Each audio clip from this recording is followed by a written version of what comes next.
I'm okay with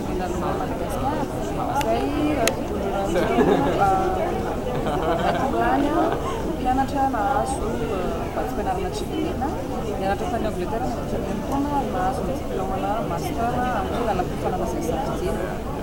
Hetsika avy amin'ny koa dia fampahafantarana bebe kokoa mikasika an'io tsivilina orisy vatsim-pianarana tsivilina. Vatsim-pianarana izy io omeny gouvernement britanika ho an'ireo olona manana fahafahana manokana fahaizana manokana amin'ny fitariana na ataoko hoe leadership zany. very hard to Le bourse dia mena olona izay manana diplômana licence farafahakeliny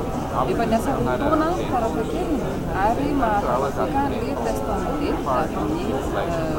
vatsim-pianarana tsivilina. Olona ihany koa afaka mifanimana tsara miditra ny amiray amin'ireo université anglisy anankiray izay safidiana. Dia hetsika avy ao zany dia fahafantarana bebe mikasika izay vatsim-pianarana izay ary fahafantarana ihany koa andreo mbola miara-miasa aminay amin'ity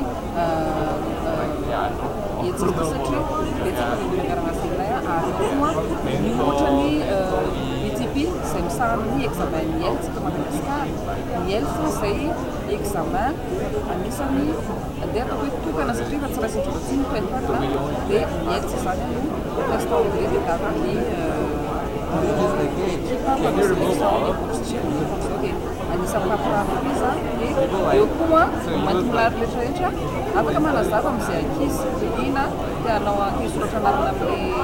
fangatahana vatsim-pianarana afaka mamaly fanontaniana rehetrarehetra. Ny farany efa nanomboka tamin'ny volana août hatramin'ny volana novambra ny fisoratana anarana azo amin'ny bourse